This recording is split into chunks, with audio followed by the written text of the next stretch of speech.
À chaque année, on se fait un devoir de recevoir le Patriote de l'année, un prix qui est décerné par la Société nationale des Québécois Richelieu-Saint-Laurent, la SNQ. Et cette année, notre patriote, c'est drôle, là, je fais un peu une caricature. Souvent, on a l'impression que le patriote de l'année, c'est un vieux monsieur avec une barbe grise et une pipe. Ben non! Il est plus jeune que ça. Il s'appelle Nicolas Boulris, qui est avec nous. Bonjour et bienvenue. Bonjour. J'ai un peu la barbe grise, par Oui. contre.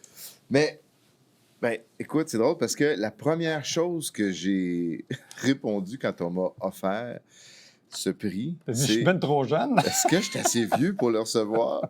Et on m'a regardé dans les yeux et on m'a dit oui. Je ne sais pas ce que ça voulait dire exactement. J'ai accepté malgré mon jeune âge, voilà. Bon, tu es auteur, compositeur, interprète. La SNQ t'a identifié comme étant le patriote de l'année parce qu'on juge évidemment que tu es un peu, à ta façon, le porteur de cette génération-là, du patrimoine vivant. Ouais. On est dans l'univers de la musique. C'est quoi l'histoire de Nicolas Boulris? Comment ça a commencé ton affaire? Tu sais, si on remonte là, à l'époque là, du secondaire, du cégep, est-ce que tu étais destiné à faire ce que tu fais aujourd'hui?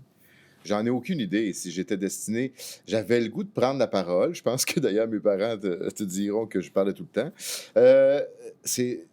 J'arrive de chez ma mère. J'étais chez elle il y a 10 minutes encore. Et mon père lui a laissé quelques extraits de notes qu'il a prises quand on était jeunes, Alexandre et moi. Et tu vois, il y avait là-dedans tout ce qu'on est devenu, Alex et moi. C'est très drôle. Dans nos réflexions d'enfants de 2 ans, 3 ans, 4 ans. Puis en 80 quelques, j'avais dit à mes parents, je dis, à force d'écouter de la musique en anglais, on va finir par plus comprendre nos propres parents. Tu sais, j'avais peut-être 3 ou 4 ans. Mon père a noté ça un matin de décembre. Fait que ça vient de loin, tu sais. Mais on sent que la famille, que l'influence de la famille n'est jamais très, très loin. Tu es déjà venu ici, d'ailleurs, avec ton père Jacques, qui est un auteur prolifique. Bon, tu as ton frère qui est impliqué en politique. En fait, le seul et unique député du NPD au Québec. Oui, il est tout le NPD au Québec. Le NPD au Québec, c'est ton frère. Et son équipe. Et son équipe, bien sûr. Mais bref, on sent que cette influence familiale-là, elle est quand même magistrale dans l'histoire. Ben, tu sais, mon père est vraiment au centre de tout ça. Son amour des mots. C'est drôle, son amour du pays ou du territoire. Alex puis moi, on l'a visiblement saisi, aimé autrement, mais on l'aime tout autant. Moi, il y a une chose qui m'a frappé, peut-être qui m'a fait un peu prendre cette tangente-là davantage, c'est qu'en 95, on a perdu un référendum et moi, j'étudiais le piano jazz, qui est une musique traditionnelle formidable, américaine. Puis je me suis dit, si on a perdu ce référendum, c'est peut-être justement parce que des jeunes comme moi étudions la musique traditionnelle d'un autre pays. Puis je me suis dit, il faudrait peut-être que je commence à connaître davantage celle du mien. C'est peut-être un des points tournants qui a fait que je me suis mis à creuser là-dedans, dans cette idée de mémoire. Puis à force de chanter des chansons traditionnelles écrites par les autres, qui voyagent dans le temps et dans l'espace, je me suis dit, pourquoi pas aussi écrire mes propres chansons pour parler de ma propre vision ou de notre vision, de notre génération, de cette idée de pays. Tu sais, parce qu'en plus, j'ai grandi. Quand j'étais jeune, le mot pays, c'était un mot qu'on aimait, qu'on chérissait. Et puis, il est devenu un peu brûlant. À un moment donné, on avait peur de parler de ça, comme si on devenait extrémiste, comme si on excluait des gens en aimant notre pays. Tu sais, moi, j'ai grandi dans une famille où la notion de social-démocratie rimait avec celle de souveraineté. C'est-à-dire que le point de vue de la gauche rassembleuse, le bien commun, passait par une idée de projet de société, même plus que de souveraineté, un projet de société. Puis j'ai vu à un moment donné arriver de l'Europe cette idée de la droite, de la droite fermée, obtus, et puis je me suis dit, non. Et ces gens-là parlaient au nom de leur pays et parlaient d'une fierté nationale. Et je me suis dit, moi, c'est pas comme ça que je la vois, la fierté nationale. C'est jamais contre quelqu'un. Et puis, peut-être qu'avec le temps, ça revient un peu tranquillement. On se refait une idée. Souvent, les débats politiques amènent forcément une polarisation. Oui. Qu'on a peut-être vécu en 80, en 95, on s'en rappelle davantage. Mais même, tu sais, je regarde de l'autre côté aux États-Unis, il ne peut pas avoir plus polarisé que ça comme société. Oui. C'est vraiment du 50-50, là. C'est incroyable. Des gens, soit dit en passant, anecdote, on fait beaucoup de spectacles avec mon groupe Le Vent du Nord aux États-Unis et depuis quelques années, les gens viennent nous voir après les shows, souvent pour nous dire bravo, mais souvent pour s'excuser. Ils viennent nous... Puis, au début, je ne comprenais pas excusez-nous.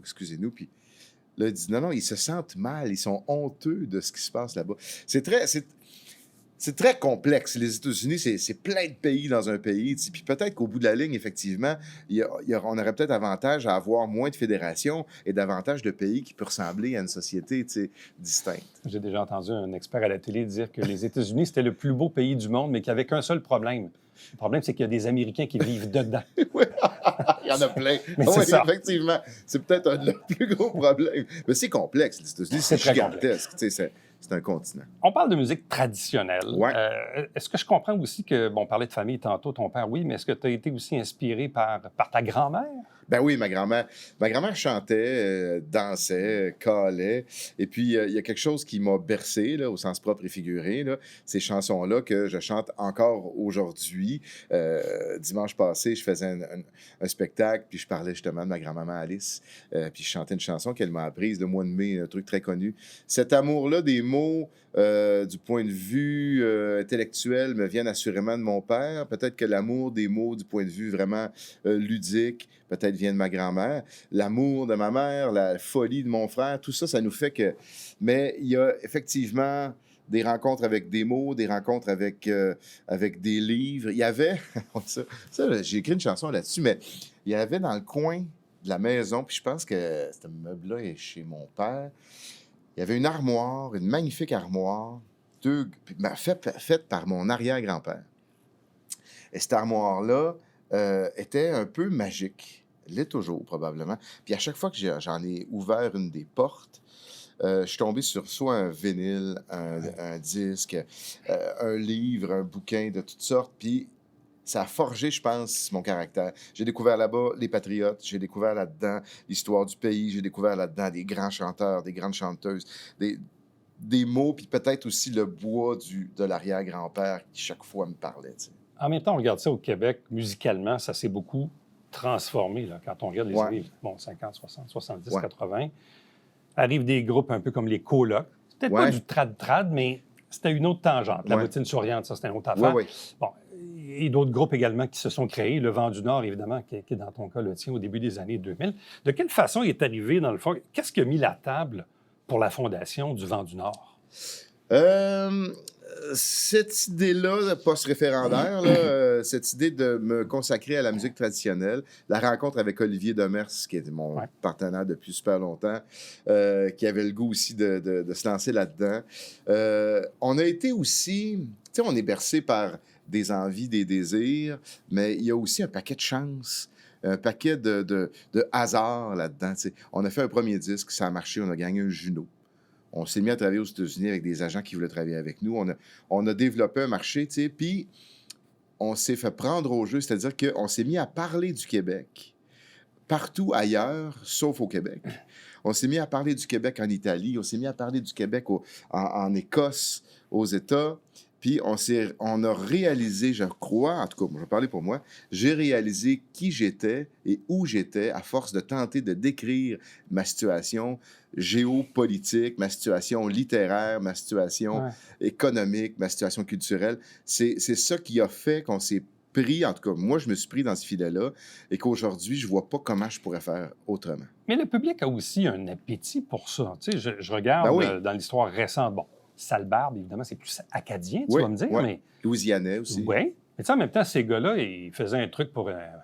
puis je ne pensais jamais que ça connaîtrait le succès qu'on a aujourd'hui. Donc, ce que je veux dire par là, c'est qu'il y a, de la part du public, il y a de l'appétit pour de la musique différente. J'ai rien contre la pop ou le rock. Absolument. Mais il y a de la place pour ça. Il y a de la place pour ça. Il y a quelque chose de super simple dans la musique folk, dans la musique traditionnelle, qui nous rejoint directement.